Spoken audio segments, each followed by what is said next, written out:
শুভ সকাল। আসসালামু আলাইকুম। কেমন আছেন আপনারা সবাই? আশা করি সবাই ভালো আছেন, সুস্থ আছেন। আলহামদুলিল্লাহ, আমরাও ভালো আছি। তো দেখতে দেখতে চলে আসলো শবে বরাত, আর এই শবে বরাতের উপলক্ষে কিছু বুটের ডালের হালুয়া বানাবো, আর সেজন্য ডালটা সারা রাত ভিজিয়ে রেখেছি। আর এখন পরিষ্কার করে ধুয়ে তারপরে পানি দিয়ে সিদ্ধ করে নিব।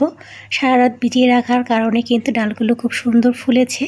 এখন পরিমাণ মতো পানি দিয়ে আমি সিদ্ধটা বসিয়ে দিচ্ছি। তো ডালটা সিদ্ধ হতে হতে আমি এইদিকে গরুর মাংসটা কেটে ছোট ছোট করে কেটে নিয়েছি, আর এখন পরিষ্কার করে পানি দিয়ে ধুয়ে নিচ্ছি। আমি এখানে হাফ কেজি গরুর মাংস নিয়েছি, আর এখন মাংসটা আমি ধুয়ে পরিষ্কার করে আমি একটা কড়াইতে নিয়ে নিচ্ছি। এই মাংসটা এখন আমি হাতে মেখে মশলা দিয়ে তারপর রান্নাটা করে নেব।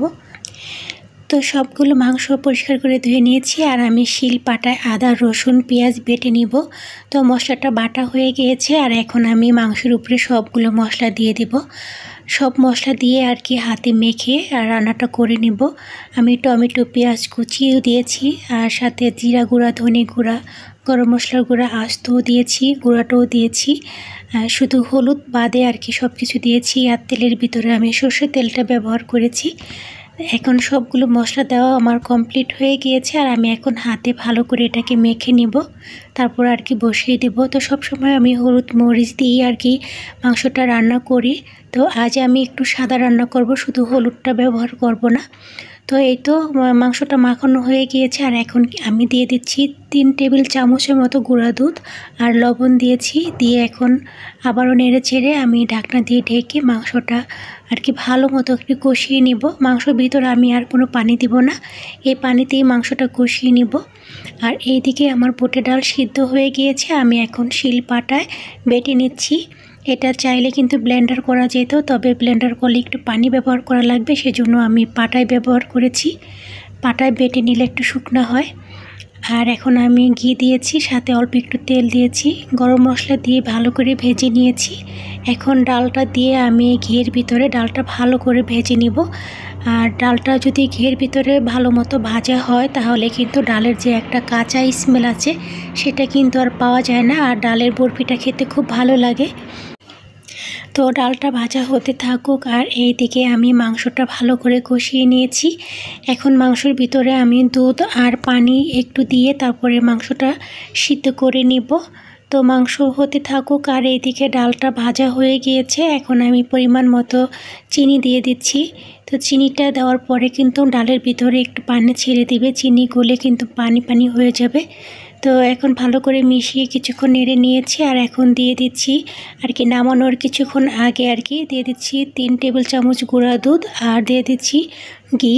তো এই ডালের হালুয়ার ভিতরে যতটা বেশি পারবেন ঘি আর দুধ দিতে ততটাই কিন্তু খেতে ভালো লাগবে।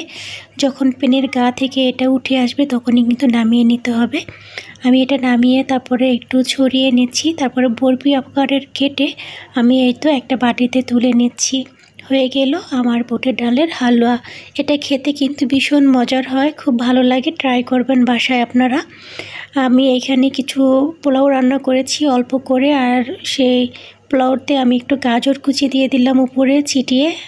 আর এই তো কিছুটা চালের রুটি বানিয়েছি, তো সেটা আমি এখন ভেজে নিচ্ছি অল্প অল্প করে আর কি আপনাদের সাথে শেয়ার করেছি যতটুকু পেরেছি। আর এদিকে আমি আর কি ইফতারটা করে নিচ্ছিলাম। তো যেহেতু রোজা ছিলাম তাই ইফতারগুলো রেডি করে নিয়েছি। তো এখন ইফতার করে নিব।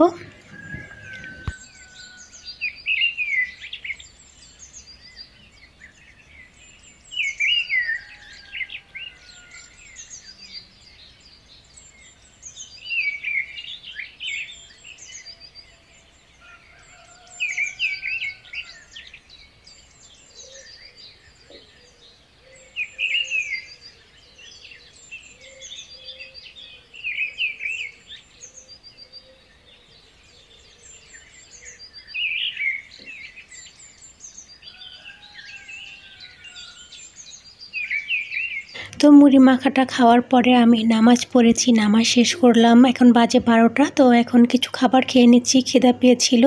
তো পোলাওর সাথে সালাদ আর মাংসটা নিয়েছিলাম, মাংসটা খেতে অসাধারণ হয়েছে। তো আজ এই পর্যন্ত, সবাই ভালো থাকবেন, সুস্থ থাকবেন, বিদায় নিচ্ছি। আল্লাহ হাফিজ।